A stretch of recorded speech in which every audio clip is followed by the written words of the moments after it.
ನೋಡಿ, ಇನ್ನು ಇದೇ ವಿಚಾರವಾಗಿ ಕೆಲವರನ್ನ ಪ್ರಶ್ನೆ ಮಾಡಿದಾಗ ಶಾಸಕರು ಗರಂ ಆಗ್ತಿದ್ದಾರೆ.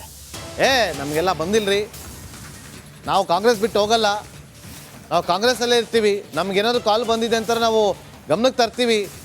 ಶಾಸಕರು ಗಣಿಗರವಿ ಕೊಟ್ಟಂಥ ಆರೋಪ ಇದೆಯಲ್ಲ ಅದನ್ನು ಅಲಗಳೆದಿದ್ದಾರೆ. ಆದರೆ ಬಿ ಜೆ ಪಿಯಿಂದ ಕರೆ ಬಂದಿದ್ದು ಕರೆ ಅಂತೇಳಿ ಹೇಳಿದ್ದಾರೆ. ರಿಪಬ್ಲಿಕ್ ಕಣಕ್ಕೆ ಬಾಬಾ ಸಾಹೇಬ್ ಪಾಟೀಲ್ ಅವರು ಪ್ರತಿಕ್ರಿಯೆ ಕೊಟ್ಟಿದ್ದಾರೆ. 1 ವರ್ಷದ ಹಿಂದೆ ಬಿ ಜೆ ಪಿ ನಾಯಕರು ನನ್ನನ್ನು ಸಂಪರ್ಕ ಮಾಡಿದ್ರು, ಆದರೆ ನಾನು ಬಿ ಜೆ ಪಿ ಆಫರನ್ನು ರಿಜೆಕ್ಟ್ ಮಾಡಿದ್ದೆ. ಆ ಬಳಿಕ ಬಿ ಜೆ ಪಿಯ ಯಾವ ನಾಯಕರು ಕೂಡ ನನ್ನನ್ನು ಸಂಪರ್ಕ ಮಾಡಿಲ್ಲ. ರಿಪಬ್ಲಿಕ್ ಕಣಕ್ಕೆ ಬಾಬಾ ಸಾಹೇಬ್ ಪಾಟೀಲ್ ಶಾಸಕರು ಪ್ರತಿಕ್ರಿಯೆ ಕೊಟ್ಟಿದ್ದಾರೆ. ಏನು ಹೇಳಿದ್ದಾರೆ ಕೇಳ್ಕೊಂಬನ್ನಿ. ಮಂಡ್ಯ MLA ಆಗಿರುವಂಥ ಗಾಣಿಗ ರವಿ ಅವರು ಒಂದು ಗಂಭೀರವಾದಂಥ ಆರೋಪವನ್ನು ಮಾಡಿದ್ರು. ಸ್ವತಃ ಈಗ ಈ ಬಗ್ಗೆ ಮಾತನಾಡಲು ನಮ್ಮ ಜೊತೆಗೆ ಕಿತ್ತೂರು MLA ಆಗಿರುವಂಥ ಬಾಬಾ ಸಾಹೇಬ್ ಪಾಟೀಲ್ ಅವರಿದ್ದಾರೆ. ಅವರನ್ನು ಕೂಡ ನಾನು ಮಾತಾಡ್ತೇನೆ. ಸರ್, ಗಾಣಿಗ ರವಿ ಅವರು ಒಂದು ಮಾತನ್ನು ಹೇಳಿದ್ರು, ತಮಗೆ 100 ಕೋಟಿ ರೂಪಾಯಿ ಅಪಹರಣ BJP ಅವರು ಮಾಡಿದ್ದಾರೆ ಅನ್ನುವಂಥದ್ದು. ಯಾರಾದರೂ ಸಂಪರ್ಕ ಮಾಡಿ ಏನು ದುಡ್ಡಿನ ವ್ಯವಹಾರದ ಬಂದರೂ ಕೂಡ ನನಗೆ ಬೇರೆ ಥರ ಒಂದು ಫ್ರೆಂಡ್ಲಿ ಒಂದು ಇದನ್ನು ಕೊಟ್ಟಿದ್ರು. ದಟ್ ಇಸ್ ಲಾಂಗ್ ಬ್ಯಾಕ್, ಒಂದು ವರ್ಷ ಹಿಂದೆಡೆ ನನ್ನ ಪಕ್ಷದ ಹಿರಿಯರು ನಮಗೆ ತಗೊಂಡು ಮಾಡಿ. ಸರಿ, ಹಿಂದೆ ಅಂತಿರಲ್ಲ, ಹಿಂದೆ ಯಾರು ಸಂಪರ್ಕ ಮಾಡಿದ್ರು, ಏನಂತ ಹೇಳಿದ್ರು? ಅದನ್ನು ನಾವು ಹಿರಿಯರು ಹೇಳಿದೆ, ನಿಮಗೆ ಹೇಳೋದಿಲ್ಲ. ಆ ಪ್ರಸಂಗ ಬಂದರೆ ನಿಮ್ಮ ಮುಂದೆ ಹೇಳ್ತೇನೆ. ಸರ್, ಪದೇ ಪದೇ BJP ನಾಯಕರು ಈ ರೀತಿ ಸರ್ಕಾರವನ್ನು ಅಸ್ಥಿರಗೊಳಿಸುವಂಥ ಪ್ರಯತ್ನವನ್ನು ಅಂಥವ್ರಿಗೆ ಡೆಫಿನೆಟ್ಲಿ ಡೇ 1 ಸ್ಟಾರ್ಟ್ ಐತಿ ಇವತ್ತು. ಯಾಕಂದರೆ ಈಗ ಲಾಸ್ಟ್ ವೀಕ್ ತಾನೇ ಮಾತಾಡ್ದ ನಮ್ಮ ಮುಖ್ಯಮಂತ್ರಿಗಳು ಸಹ ಹೇಳಿದ್ರು, ಅವ್ರ ಗಮನಕ್ಕೆ ಯಾರೋ ಬೇರೆ ಏನಿದೆ ಅದು ಅರ್ಹತೆ ಇರೋರಿಗೆ ಎಲ್ಲರಿಗೂ ಸಿಗುತ್ತೆ. ಯಾರ್ಯಾರಿಗೆ ಅರ್ಹತೆ ಇಲ್ಲದವ್ರು ಇರ್ತಾರೆ ಅಂಥವ್ರಿಗೆ ಮಾತ್ರ ಕಡಿತಗೊಳ್ಳಕ್ಕೆ ಸಾಗುತ್ತೆ. ಅದನ್ನು ಬಿಟ್ಟು ಬೇರೆ ರೀತಿ ಯಾವುದೇ ರೀತಿ ಅಪಪ್ರಚಾರಗಳನ್ನು BJP ಅವರು ಮಾಡಿದ್ರು ಅದಕ್ಕೆ ಅವಕಾಶವನ್ನು ಮಾಡಿಕೊಡ್ಬೇಡಿ ಅಂತಕ್ಕಂಥದ್ದನ್ನು ಈಗ ಒಂದೇ 2-3 ವಿಚಾರಗಳನ್ನು ಇಟ್ಕೊಂಡು, ಹಾಗೆ ಜೊತೆಗೆ ಶಾಸಕರ ಖರೀದಿ ವಿಚಾರ, ಇದು ಅತ್ಯಂತ ಗಂಭೀರವಾಗಿರ್ತಕ್ಕಂಥ ವಿಚಾರ. ಏನು ಕಾಂಗ್ರೆಸ್ ಶಾಸಕರನ್ನ ಯಾರೇ ಸಂಪರ್ಕ ಮಾಡಿದ್ರು ಅವರನ್ನು ತಕ್ಷಣ ನನಗೆ ಸೂಚನೆಯನ್ನು ಕೊಡಬೇಕು. ಜೊತೆಗೆ ಸಚಿವರುಗಳಿಗೆ ಕಾಂಗ್ರೆಸ್ ಶಾಸಕರನ್ನ ಅತ್ಯಂತ ವಿಶ್ವಾಸದಿಂದ ಇಟ್ಕೊಳ್ಳಿ, ಯಾವುದೇ ಕಾರಣಕ್ಕೂ ಅವರ ಜೊತೆಗೆ ಯಾವುದೇ ರೀತಿಯ ಒಂದು ಅಸಮಾಧಾನಗಳು ಹೇಳದಂತೆ ನೋಡ್ಕೊಳ್ಳಿ. ಯಾಕಂತಂದರೆ BJP ನಾಯಕರು ಶಾಸಕರನ್ನ ಖರೀದಿ ಮಾಡುವ ಯತ್ನದಲ್ಲಿದ್ದಾರೆ. ಈ ಬಗ್ಗೆ ಎಲ್ಲರೂ ಸುಳಿವು ಸಿಕ್ಕಿದ್ರೆ ತಕ್ಷಣವೇ ನನ್ನ ಗಮನಕ್ಕೆ ತನ್ನಿ, ಇದರ ವಿರುದ್ಧವೂ ಸಹ ಹೋರಾಟ ಮಾಡೋಣ ಅಂತಕ್ಕಂಥ ಒಂದು ನಿಟ್ಟಿನಲ್ಲಿ ಈಗ ಸುಮಾರು 3-4 ವಿಚಾರಗಳನ್ನು ಇಟ್ಕೊಂಡು CM ಸಿದ್ದರಾಮಯ್ಯನವರು ಒಂದು ಪ್ರಮುಖ ಚರ್ಚೆಯನ್ನು ಹಿರಿಯ ಸಚಿವರ ಜೊತೆಗೆ ಸಂಜೆ 4 ಗಂಟೆಗೆ ಚರ್ಚೆ ಮಾಡ್ತಾ ಇರ್ತಕ್ಕಂಥದ್ದು. Nagendra Babu. Okay, thank you Sanjay ನಿಮ್ಮೆಲ್ಲ ಮಾಹಿತಿಗಾಗಿ.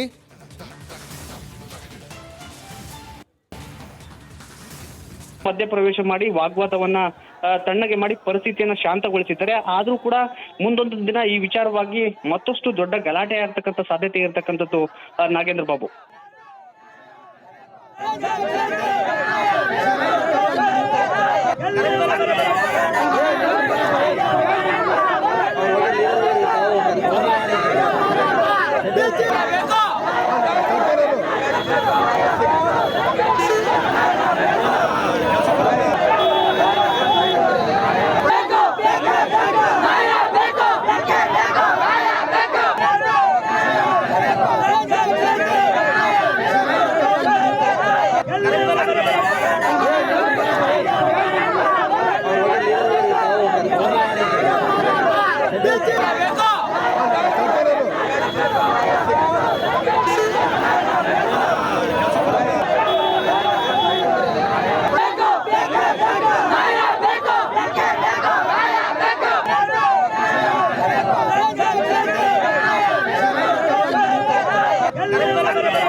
ಎದುರುಗಡೆ ಏನಿಲ್ಲ ಹೇಳೋದು.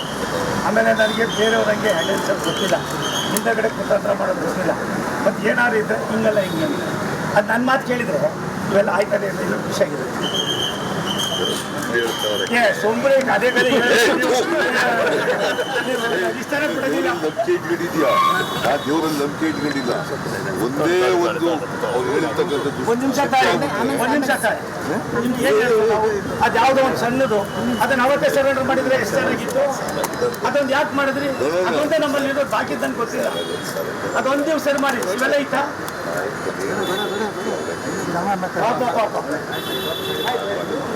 ಇಲ್ಲ ಅದು ಮಾಡಿ ಸತಿ ಅದೇ ಕೆಲಸ ನೀವು ಅವತ್ತೇ ಮಾಡಿಸ್ಬಿಟ್ಟಿದ್ರೆ ಇನ್ನೂ 5 ಕ್ಲಾಸ್ ಇತ್ತು. ನೀವೇ ಮಾಡಿ ತಪ್ಪು. ಔಷಧ ಯಾಕೆ ಹೇಳಿದ್ರಿ? ಇಷ್ಟು ಕೋಟಿ ಅಲ್ಲ ಅಷ್ಟು ಕೋಟಿ ಅಂತ ನೀವು ನಾವು ಹೇಳಿದ್ವು. ನೀವು ಹೇಳಕ್ಕೆ ನಾನು ನಿದ್ದ ಔಷಧ ಏನೇನೋ ಮಾತಾಡ್ತೀನಿ ಅಲ್ಲಪ್ಪ. ನಾನು ಹೇಳೋದು ಏನು ಅಂತಂದ್ರೆ ಲ್ಯಾಂಡ್ ಆಕ್ಷನ್ ಆಕ್ಟ್ ಪ್ರಕಾರ ಲ್ಯಾಂಡ್ ಆಕ್ಷನ್ ಆಕ್ಟ್ ಪ್ರಕಾರ ಮಾಡಿಲ್ಲ. ಅವರು ಬರೀ 14 ಸೈಟ್ ಕೊಟ್ಟಿದ್ದಾರೆ. 14 ಸೈಟ್ ಕೊಟ್ಟಿದ್ದಾರೆ ಅಂತ ಹೇಳೋದು. ನಮಸ್ಕಾರ, ನೀವು ನೋಡ್ತಾ ಇದ್ದೀರಾ ರಿಪಬ್ಲಿಕ್ ಕನ್ನಡ. ನಾನು ನಾಗೇಂದ್ರ ಬಾಬು. ಕೇಂದ್ರ ಸಚಿವರಾಗಿರುವಂಥ ವಿ ಸೋಮಣ್ಣ ಹಾಗೂ CM ಸಿದ್ದರಾಮಯ್ಯ ಅವರು ಮುಖಾಮುಖಿ ಆಗ್ತಾರೆ. ಈ ಸಂದರ್ಭದಲ್ಲಿ ಸೈಟ್ ವಿಚಾರವಾಗಿ ಅಲ್ಲಿ ಚರ್ಚೆ ಆಗುತ್ತೆ. ಸೋಮಣ್ಣ ಹಾಗೂ CM ನಡುವೆ ಮೂಡ ಸೈಟ್ ಬಗ್ಗೆ ಚರ್ಚೆ ಆಗುತ್ತೆ. ರಮಣಶ್ರೀ ಪ್ರಶಸ್ತಿ ಕಾರ್ಯಕ್ರಮದಲ್ಲಿ ಇಬ್ಬರು ಕೂಡ ಮುಖಾಮುಖಿ ಆಗ್ತಾರೆ. ಇದೆಲ್ಲ ನಿಮಗೆ ಬೇಕಿತ್ತಾ? ಮೊದಲೇ ಸೈಟ್ ಕೊಡಬೇಕಿತ್ತು ಅಲ್ವಾ ಅಂತ ಸಿದ್ದರಾಮಯ್ಯ ಅವರಿಗೆ ಕೇಂದ್ರ ಸಚಿವ ವಿ ಸೋಮಣ್ಣ ಪ್ರಶ್ನೆ ಮಾಡ್ತಾರೆ. ನಾನೇನು ಮಾಡಿಲ್ಲಪ್ಪ ಅಂತ ಸಿದ್ದರಾಮಯ್ಯ ಅದಕ್ಕೆ ಪ್ರತ್ಯುತ್ತರವನ್ನು ಕೊಡ್ತಾರೆ. 10:30 ಅಂದರೆ 11:30 ಅದು ಗೊತ್ತಿರೋ ಅಂತ 10:30 ಅಂದರೆ 11:30 ಎಲ್ಲ ಮಾಡಿ ಹೋಯ್ತಾ ಇದ್ದೀನಿ. ನಾನು ಬರ್ತಾ ಇದ್ದೀನಿ ಅಂತ ಹೊಟ್ಟಿದ್ದೀನಿ. ಇಲ್ಲ ಇನ್ನೊಂದು ಹೇಳ್ತೀನಿ ಕೇಳಿ. ಸಿದ್ದರಾಮಯ್ಯನವ್ರ ಬಗ್ಗೆ ನಾನು ಎದುರುಗಡೆ ಏನಿಲ್ಲ ಹೇಳೋದು. ಆಮೇಲೆ ನನಗೆ ಬೇರೆಯವ್ರಂಗೆ ಹ್ಯಾಂಡಲ್ಸ್ ಗೊತ್ತಿಲ್ಲ, ಹಿಂದಗಡೆ ಕುತಂತ್ರ ಮಾಡೋದು ಗೊತ್ತಿಲ್ಲ. ಮತ್ತು ಏನಾದ್ರು ಇದ್ದರೆ ಹಿಂಗಲ್ಲ ಹಿಂಗಲ್ಲ ಅದು ನನ್ನ ಮಾತು ಕೇಳಿದರೆ ಇವೆಲ್ಲ ಆಯ್ತದೆ ಇದು ಖುಷಿಯಾಗಿದೆ. ಸೊಂಬರೆ ಅದೇ ಕಡೆ ಇಷ್ಟನೇ ಬಿಡೋದಿಲ್ಲ. ನಂಬಿಕೆ ಇಟ್ಕೊಂಡಿದ್ಯಾ? ಆ ದೇವರಲ್ಲಿ ನಂಬಿಕೆ ಇಟ್ಕೊಂಡಿಲ್ಲ. ಒಂದೇ ಒಂದು ಅವ್ರು ಹೇಳಿರ್ತಕ್ಕಂಥದ್ದು. ಒಂದು ನಿಮಿಷ ತಾಯಿ ನಿಮ್ಗೆ ಏನು ಹೇಳ್ತೀವಿ ನಾವು? ಅದು ಯಾವುದೋ ಒಂದು ಸಣ್ಣದು ಅದನ್ನು ಅವತ್ತೇ ಸರೆಂಡರ್ ಮಾಡಿದರೆ ಎಷ್ಟು ಚೆನ್ನಾಗಿತ್ತು. ಅದೊಂದು ಯಾಕೆ ಮಾಡಿದ್ರಿ? ಅದೊಂದೇ ನಮ್ಮಲ್ಲಿ ಇರೋದು, ಬಾಕಿ ನನಗೆ ಗೊತ್ತಿಲ್ಲ. ಅದೊಂದು ದಿವಸ ಸರಿ ಮಾಡಿ ಇವೆಲ್ಲ ಐತಾ? ಪಾಪ ಇಲ್ಲ ಅದು ಮಾಡಿ ಸತಿ ಅದೇ ಕೆಲಸ ನೀವು ಅವತ್ತೇ ಮಾಡಿಸ್ಬಿಟ್ಟಿದ್ರೆ ಇನ್ನೂ 5 ಕ್ಲಾಸ್ ಇತ್ತು. ನೀವೇ ಮಾಡಿ ತಪ್ಪು. ಔಷಧ ಯಾಕೆ ಹೇಳಿದ್ರಿ? ಇಷ್ಟು ಕೋಟಿ ಅಲ್ಲ ಅಷ್ಟು ಕೋಟಿ ಅಂತ ನೀವು ನಾವು ಹೇಳಿದ್ವು. ನೀವು ಹೇಳಕ್ಕೆ ನಾನು ನಿದ್ದ ಔಷಧ ಏನೇನೋ ಮಾತಾಡ್ತೀನಿ ಅಲ್ಲಪ್ಪ. ನಾನು ಹೇಳೋದು ಏನು ಅಂತಂದ್ರೆ ಲ್ಯಾಂಡ್ ಆಕ್ಷನ್ ಆಕ್ಟ್ ಪ್ರಕಾರ ಲ್ಯಾಂಡ್ ಆಕ್ಷನ್ ಆಕ್ಟ್ ಪ್ರಕಾರ ಮಾಡಿಲ್ಲ. ಅವರು ಬರೀ 14 ಸೈಟ್ ಕೊಟ್ಟಿದ್ದಾರೆ. 14 ಸೈಟ್ ಕೊಟ್ಟಿದ್ದಾರೆ ಅಂತ ಹೇಳೋದು.